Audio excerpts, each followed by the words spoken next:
Welcome to Slash Bash, where today I am bringing you another pro-revenge Reddit video. In our first story, my school expelled me for my mom's anger. We sued the county and caused a reform. Let's jump right in. So I have a really bad leg. I've had 13 surgeries, it's a long story, and had just started at a new school. After the first 3 weeks, I had to go in for another procedure on my leg. Not that big a deal to me, I've been here before. Upon my return, I had documentation of my restrictions, as well as special amenities that were required. The big three were that I needed extra time to get from class to class, must have someone to escort me, and needed unrestricted access to the elevator.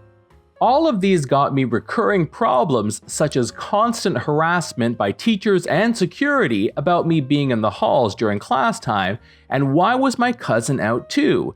He was filling the role as my escort as we had the same classes. These first two were annoying but easy enough to deal with. The real issue was the elevator, as I was told multiple times that for security issues I couldn't have a personal key due to it sharing the same functionality with the interior door keys. I would never have had any issues with this, as I was told there would always be someone on the same floor as my classes to open the elevator for me.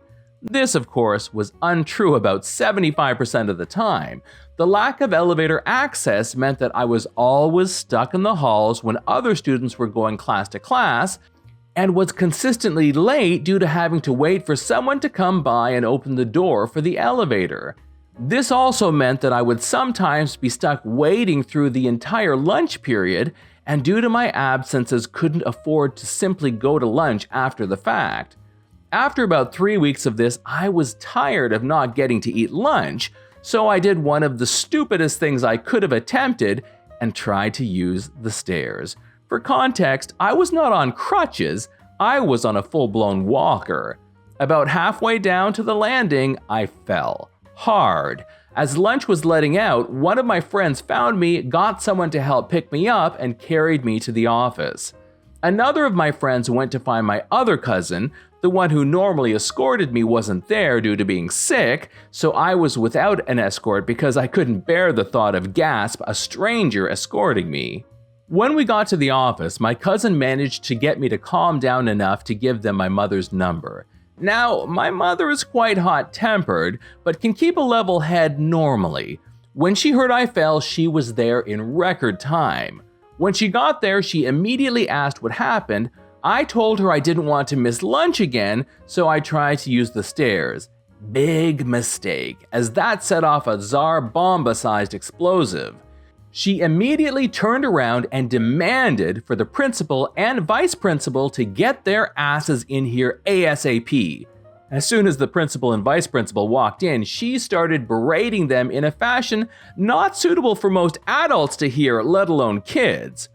When the VP made an offhand remark about my condition, my mother was swarmed by local sheriffs that provided security for the school's entrances and offices as she physically went after the VP.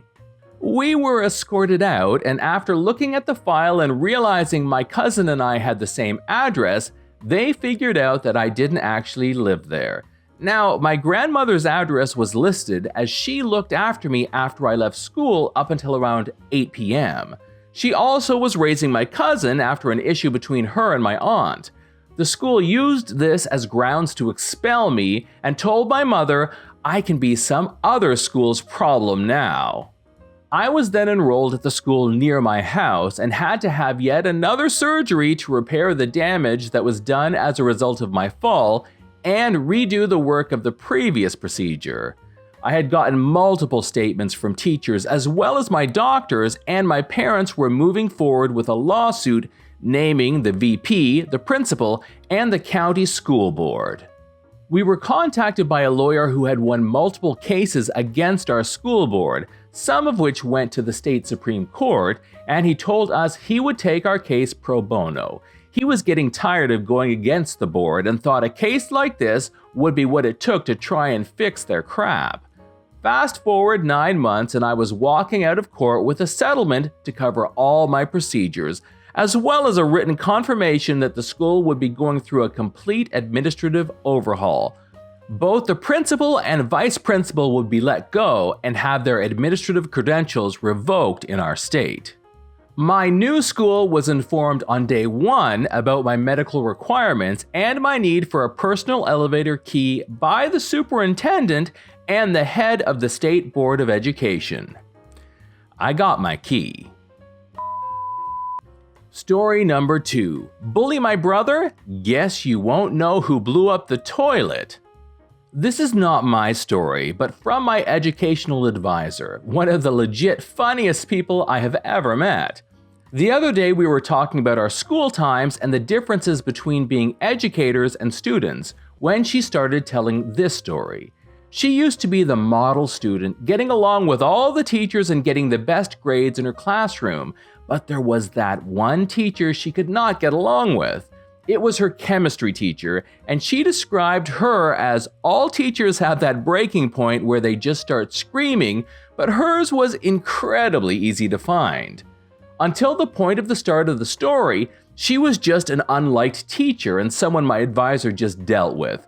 But one day, she reached her breaking point when her brother told me this teacher, which I'm going to be calling her rude teacher, was calling him stupid and screaming at him for not knowing an answer she hadn't even explained properly yet. That was when my advisor got involved in a plan, the famous toilet bomb. Because of the shared gender with the teacher, she knew where and when rude teacher would use the restroom. Rude teacher had a strange routine with the exact time and stall she liked to use. Because my advisor was a model student, she could come and go without being even noticed, since no one would assume she was up to no good. The thing is, the whole class was in on it. Before my advisor got involved with the plan though, there was a single condition. No one would rat or blame someone else. No one was supposed to say anything. She had a plan. And to the toilet, the bomb went. My advisor went to the stall, installed the toilet bomb, and went back to class at the exact time rude teacher had her restroom break. When she came back from doing the deed, she sits down at her desk and hears the explosion, followed by rude teacher screaming bloody murder and coming back to class to scream at them. The only classroom that was on break for teacher transition was my advisor's class, so rude teacher beelined straight to them and started demanding to know who did this. Of course, radio silence. She jumped in anger like a toddler, made all the threats she could legally do, and made the biggest tantrum you could imagine while being absolutely soaked in toilet water. Radio silence. The next logical step for rude teacher was to call the principal, who arrived at class with a box filled with pieces of paper. She explained that everyone was to write the name of someone involved in the toilet bomb and put there to be taken and read by her by the end of class. That was when my advisor stepped in. The second the principal was out of the class, she told everyone to just write, "It was me," in capital letters and put the paper back in the box, which everyone did.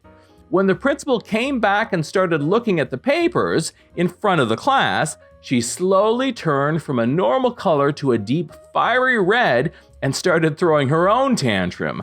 I guess they found her breaking point, and the principal did the only thing she could do at that point. She suspended the whole damn class for 3 days. In the end, my advisor did everything, blew up the toilet, led the class to not snitch on anyone, and earned 3 days at home with no one suspecting anything. An edit. This did not happen in the US, and it was almost 40 years ago. My counselor was 14 and now she's 52 years old. So I would appreciate if you guys understand that older stories are not as clear and detailed as recent ones, as I understand if it sounds unbelievable. Since it's not my story and I laughed a whole lot when my counselor told me, I thought it would be nice to share with y'all. This is John from /Bash. Thanks for watching. If you've enjoyed the video and want to be the first to know when the next one drops, then subscribe and make sure you click on the notifications bell so that YouTube will actually show you my videos. Would love for you to drop a like, share it with your friends, and we will see you in the next one.